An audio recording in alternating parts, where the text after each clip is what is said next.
নমস্কার বন্ধুরা, আপনারা কেমন আছেন? নিশ্চয়ই আপনারা সবাই খুব ভালো আছেন।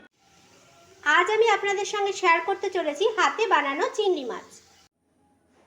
হাতে গড়া চিংড়ি মাছ বানানোর জন্য একটি বোলে প্রথমে নেওয়া হলো কিছুটা পরিমাণে ময়দা। এরপর ময়দার ভেতরে একটা ডিম ভেঙে দিয়ে দিতে হবে।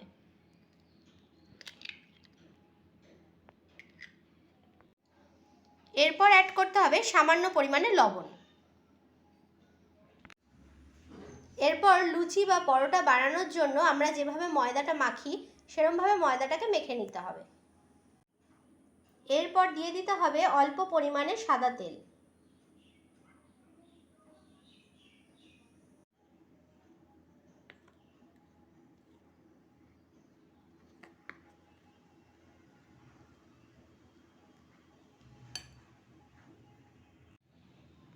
ময়দাটা আপনারা ঠিক এইভাবে মেখে নেবেন। ডিম দিয়ে মাখার সময় যদি মনে হয় যে একটু শক্ত হয়ে যাচ্ছে তাহলে অল্প জল দিয়ে দিয়ে মাখবেন। এবারে কিছুক্ষণ ঢেকে রেখে দিন।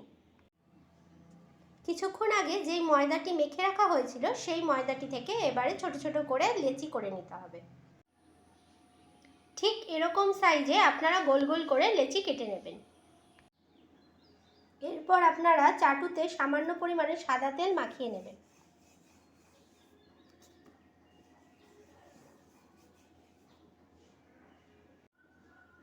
এরপর একটা লেচি নিয়ে লেচিটাকে এরকমভাবে লম্বা করবেন।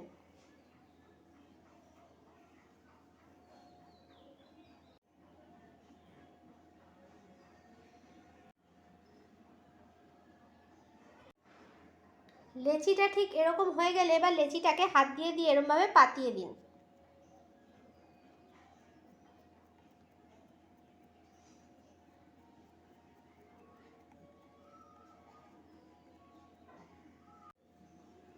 ঠিক এরকম হয়ে গেলে একটা চামচ নিয়ে চামচের মুখটা দিয়ে এরকমভাবে ডিজাইন করে নিন।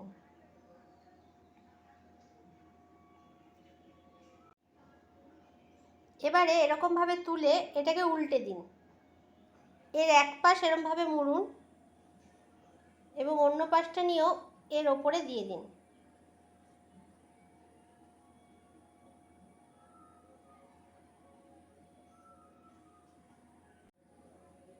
এবারে কাঁটা চামচ দিয়ে মাছের লেজের অংশটা বানিয়ে নিন।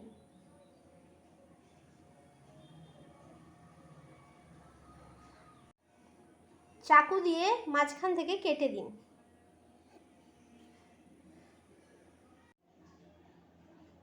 এবার হাত দিয়ে মুখটা একটু বেঁকিয়ে দিন।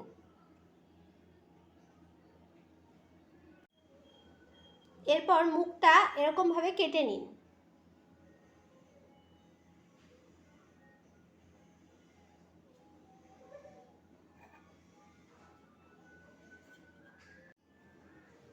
মুখটা আঙুলের সাহায্যে একটু লম্বা করে বাড়িয়ে আস্তে আস্তে এরকমভাবে বেঁকিয়ে দিন।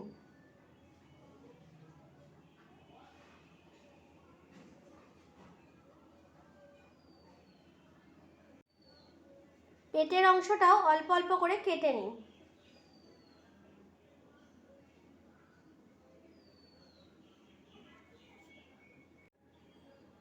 আবারও আঙুলের সাহায্যে লম্বা করে মুখগুলোকে বেঁকিয়ে দিন।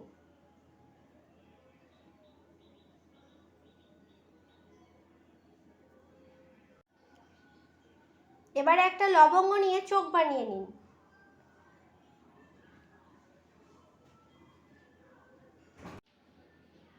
এইভাবে প্রত্যেকটা চিংড়ি মাছ বানিয়ে নিন। দেখুন বন্ধুরা, আমার চিংড়ি মাছগুলো তৈরি করা হয়ে গেছে। চিংড়ি মাছগুলো কেমন হয়েছে আপনারা অবশ্যই কমেন্টে জানাবেন। তেল গরম হয়ে গেলে এবারে চিংড়ি মাছগুলো ভেজে নিতে হবে।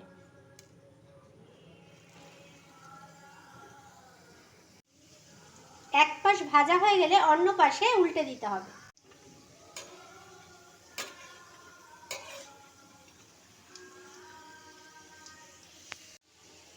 অল্প স্টিমে আপনারা ভাজবেন। বিকেলবেলায় বাচ্চাদেরকে আপনারা এটা বানিয়ে দিতে পারেন, বাচ্চারা খুব খুশি হবে। দেখুন বন্ধুরা, আমার চিংড়ি মাছগুলো কত সুন্দর হয়েছে। আর আপনাদের যদি আমার চিংড়ি মাছগুলো ভালো লাগে তাহলে অবশ্যই লাইক, কমেন্ট, শেয়ার করবেন এবং সাবস্ক্রাইব করে আমার পাশে থাকবেন।